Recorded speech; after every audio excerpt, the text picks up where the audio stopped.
Hello students, welcome back to your own learning platform Vedika commerce classes. आज इस class के अंदर हम एक नया टॉपिक करने जा रहे हैं, that is past adjustments and which are recognised after closing the books. Books close कर दिए हमने, जिसको प्रॉफिट देना था, जिसको सैलरी देनी थी, हमने दे दिया और बाद में हमें पता चलता है कि हमसे कोई मिस्टेक हो गई है। ठीक है, अब उस मिस्टेक को कैसे करेक्ट करेंगे, उसी के लिए तो हम यहाँ पे पास्ट एडजस्टमेंट पढ़ रहे हैं, है ना। पास्ट एडजस्टमेंट का मतलब है पास्ट में हमसे कुछ मिस्टेक हो गई है, जैसे कि हमें आईओसी देना था, इंटरेस्ट ऑन कैपिटल देना था, लेकिन हम भूल गए, है ना। और बिना आईओसी दिए हमने प्रॉफिट डिस्ट्रीब्यूट कर दिया पार्टनर्स में, या फिर हमने जो जिस रेशो में हमें पार्टनर्स में आईओसी देना था वो हम भूल गए, या हमें 5% देना था, हमने बाय मिस्टेक 8% दे दिया, या XYZ कोई भी रीजन हो सकता है, कोई भी मिस्टेक हो सकती है। तो उस मिस्टेक को कैसे सॉल्व करेंगे, बहुत इजी मेथड के अंदर हम ये करने जा रहे हैं। थोड़ा सा ध्यान से समझोगे बहुत जल्दी से समझ आएगा। जैसे कि हम एक एग्जाम्पल ले लेते हैं, हमारे पास A और B दो पार्टनर्स हैं जिन्होंने कैपिटल इन्वेस्ट की है 5 लाख ईच, दोनों ने 5 लाख इन्वेस्ट किया है ऑर्गेनाइजेशन के अंदर, और जिसपे आईओसी मिलना है at the rate of 10%। Fine, salary मिलनी है ए को 20,000, कमीशन मिलना है बी को 10,000, और जो ऑर्गेनाइजेशन ने प्रॉफिट अर्न किया है that is 3,30,000। Okay, and finally हमें पता चलता है हमने प्रॉफिट डिस्ट्रीब्यूट कर दिया, ये 3,30,000 का प्रॉफिट हमने पार्टनर्स में डिस्ट्रीब्यूट कर दिया, और बाद में हमें पता चला कि हमने ना तो आईओसी दिया है, ना हमने सैलरी दिया है, ना हमने कमीशन दिया है। हम तो भूल गए सारी एडजस्टमेंट करना, सारी चीजें डिस्ट्रीब्यूट करना हम भूल गए, ठीक है, और सीधे सीधे हमने प्रॉफिट डिस्ट्रीब्यूट कर दिया, वो तो नहीं होगा ना। अब यहाँ पे इस मिस्टेक को कैसे करेक्ट करेंगे, तो करेक्ट करने से पहले हम सबसे पहले तो जो हमने प्रॉफिट दे दिया है पार्टनर्स को, उस प्रॉफिट को वापस मंगा लेते हैं। पार्टनर्स को जो प्रॉफिट हमने डिस्ट्रीब्यूट कर दिया था, ये 3,30,000 का प्रॉफिट हमने डिस्ट्रीब्यूट कर दिया था, किस रेशो में। अब यहाँ पे हमें कोई रेशो नहीं दिया है, अगर दिया होता, जो भी रेशो हमें दिया होता हम उस रेशो में डिस्ट्रीब्यूट कर देते। अब यहाँ पे अगर हमें कोई रेशो नहीं दिया है तो हम इक्वल मान के चलते हैं। फाइन, तो 3,30,000 के प्रॉफिट को हमने इक्वल ए को दे दिया, बी को दे दिया। अब कितना आया होगा, 1,65,000 ए के हिस्से में आया होगा, 1,65,000 बी के हिस्से में आया होगा। क्योंकि हमारी कोई एडजस्टमेंट तो हुई नहीं ना। तो पहले तो हम सबसे पहले उस प्रॉफिट को वापस मंगा लेते हैं। तो हमारे पास यहाँ पे क्या आ जाएगा, wrong profit taken back. Fine, अब रॉन्ग प्रॉफिट जब हम पार्टनर से मंगाएंगे तो पार्टनर्स के लिए तो एक्सपेंस हो गया ना, बेचारों को प्रॉफिट मिला था, अब वापस मांग लिया फर्म ने उनका एक प्रॉफिट, है ना, तो उनके साथ तो धोखा हो गया ना, तो वापस मंगा लेते हैं। उन्होंने 1,65,000 इसने दे दिया, 1,65,000 इसने दे दिया, तो फर्म के पास टोटल कितना पैसा इकट्ठा हो गया, जितना प्रॉफिट उसने डिस्ट्रीब्यूट किया था वो वापस आ गया फर्म के पास। तो फर्म के पास वापस से 3,30,000 का प्रॉफिट जो है इकट्ठा हो गया। अब देखो एंट्री पे भी ध्यान देना बेटा, जब हमने पार्टनर से पैसा मंगाया है तो हमने डेबिट किया है, ठीक है, और जब ये पैसा आके इकट्ठा हो गया है फर्म के पास, तो फर्म के लिए तो ये इनकम है ना। जो पैसा पार्टनर्स को दे दिया था वो वापस से आ गया फर्म के पास, तो फर्म के लिए तो इनफ्लो है ना। तो इनफ्लो होगा तो उसके लिए तो क्रेडिट होगा, फर्म के लिए तो अर्निंग है ना, पैसा आ गया वापस, ठीक है। चलिए, ये तो थी हमारी वो पुरानी मिस्टेक जो हमने बाय मिस्टेक जो है प्रॉफिट दे दिया था। अब हम अपनी गलतियां सुधारना स्टार्ट करते हैं। अब सबसे पहले हमने एक तो आईओसी नहीं दिया, तो आईओसी दे देते हैं, ठीक है। यहाँ पे आप डाल दो IOC at the rate of 10%, ठीक है, जो भी रेट हमें क्वेश्चन के अंदर दिया है। कई बार बच्चे ये भी बोला जाता है कि आईओसी 10% देना था लेकिन हमने बाय मिस्टेक 8% दे दिया, तो 2% के भी यहाँ पे डिफरेंस आ रहा है। तो क्या करोगे, वो मिस्टेक वाला जो था उसको वापस मंगा लो आईओसी को, और फिर करेक्ट करके दे देना। बहुत इजी मेथड है। अगर किसी दूसरे मेथड को अप्लाई करोगे तो उसमें कहीं ना कहीं कंफ्यूजन रहती है, बच्चे ज्यादातर कंफ्यूज हो जाते हैं। अब सीबीएसई के अंदर आपसे कोई ये तो नहीं पूछेगा कि आपने इसी मेथड से ही सॉल्व करना है, वहां तो आपको आंसर देना है ना, तो क्यों ना इजी मेथड से करें हम उसको।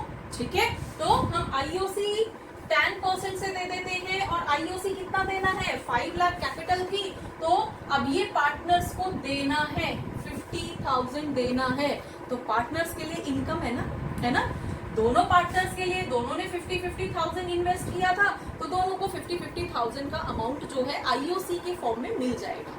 और यहाँ पे फर्म के लिए डेबिट होगा, क्योंकि फर्म का तो खर्च हो गया ना, 50,000 ए को दे दिए, 50,000 बी को दे दिए, तो फर्म के तो 1 लाख रुपीस खर्च हो गए, इसलिए हम डेबिट में लिखेंगे।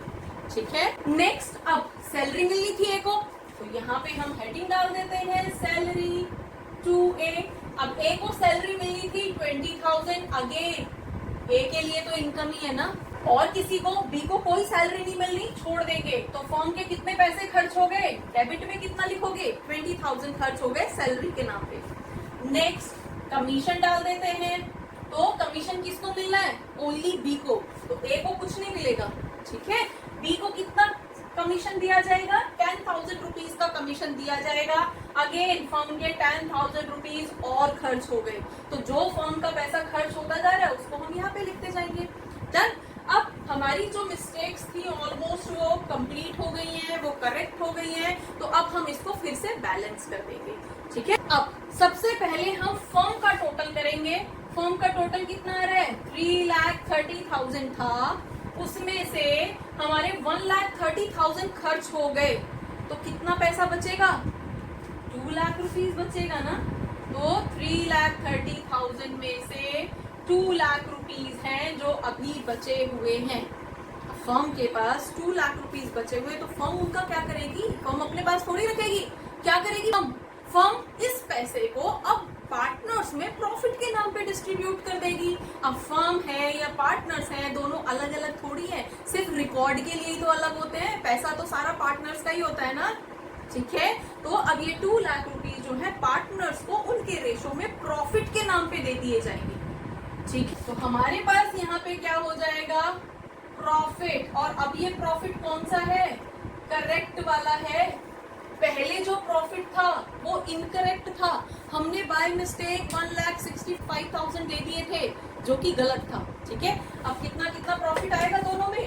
अब जब यहाँ पे कोई स्पेसिफिक रेशो गिवन नहीं है, तो हम इक्वल मान के चलेंगे, तो 1 लाख रुपीस ए को दे दिया जाएगा, 1 लाख रुपीस बी को दे दिया जाएगा, और फर्म की ये जो एंट्री है दैट इज फिनिश। फर्म का सारा पैसा खत्म। ठीक है, अब सारा पैसा कहाँ कहाँ पे आ गया, पार्टनर्स के पास आ गया, अलग अलग फॉर्म में। जिसको सैलरी मिलनी थी सैलरी दे दी, जिसको कमीशन मिलना था कमीशन दे दिया। ठीक है, तो अब हम यहाँ पे कैलकुलेट कर लेते हैं कि किसके हिस्से में कितना आया। तो हमारे पास यहाँ पे पहले ए को मिला था 1,65,000, और अब कितना मिला है, 1,70,000, है ना, 5,000 का फायदा हो गया ए को।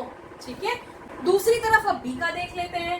बी को पहले मिला था 1,65,000, जबकि अब कितना मिल रहा है इसको, 1,60,000।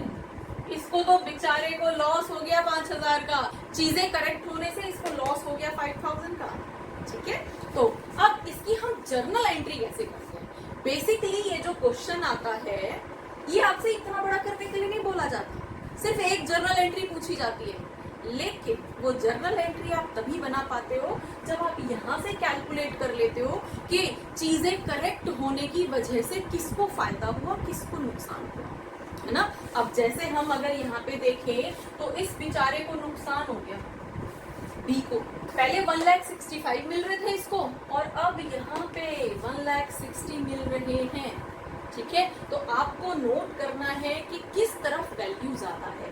तो अगर हम देखें तो इस तरफ 5,000 रुपीज पहले ज्यादा मिल रहे थे, है ना, और अब इसकी ज्यादा वैल्यू किस तरफ है, ए को 170 मिलने हैं क्रेडिट की तरफ। और एक और चीज बच्चे ध्यान रखना, जब भी ये डिफरेंस आएगा तो हमेशा इक्वल आएगा। अगर इक्वल नहीं आया है इसका मतलब है आपकी कैलकुलेशन के अंदर मिस्टेक है। तो इस तरह के क्वेश्चन कई बार एमसीक्यूज में भी पूछ लिए जाते हैं। ठीक है, अब यहाँ पे अगर मल्टीपल पार्टनर्स होते 3 पार्टनर्स होते और एक पार्टनर गेन करेगा, बाकी 2 सेक्रीफाइस करेंगे, या एक सेक्रीफाइस करेगा, बाकी 2 गेन करेंगे, या कुछ भी XYZ। तो जो भी डेबिट साइड है उसका टोटल क्रेडिट साइड के टोटल के इक्वल आएगा। अब बी का जो यहाँ पे रिकॉर्ड हुआ था ये डेबिट बैलेंस है, ठीक है, इसका बी का डेबिट बैलेंस ज्यादा है, ए का क्रेडिट बैलेंस ज्यादा है। सेम इसी फॉर्मेट में एंट्री डाल दो, ज्यादा सोचना नहीं है। सेम इसी फॉर्मेट में बी को कर दो। अब बी का डेबिट बैलेंस है ना ज्यादा, डेबिट कर दो। तो हम क्या करेंगे, बी कैपिटल अकाउंट को हम डेबिट कर देंगे, कितने से, 5000 रुपीज से, और हम ए के अकाउंट में, ए के कैपिटल अकाउंट में उस पैसे को ट्रांसफर कर देंगे, और ये हमारा फाइनली आंसर होगा। So B's capital account debit by 5000 to A's capital account, ये फाइनली आंसर होगा। और MCQs, क्योंकि इस बार तो आपका फॉर्मेट MCQs है ना, तो आपसे इसी तरह के क्वेश्चंस जो होंगे 1 नंबर के अंदर पूछे जाएंगे, वो आपको फटाफट से क्विकली कैलकुलेट करने हैं, और उसको इस सॉल्व करने का इससे इजी तरीका नहीं होगा, ठीक है। एक बार जब आपकी प्रैक्टिस में आ जाएगा तो बहुत जल्दी से ये क्वेश्चन सॉल्व होते हैं और एग्जाम में फॉर श्योर आपको मिलते हैं। तो होपफुली पास्ट एडजस्टमेंट्स को किस तरह से सॉल्व करते हैं आपको समझ आया होगा। For more keep watching, keep learning. Thank you.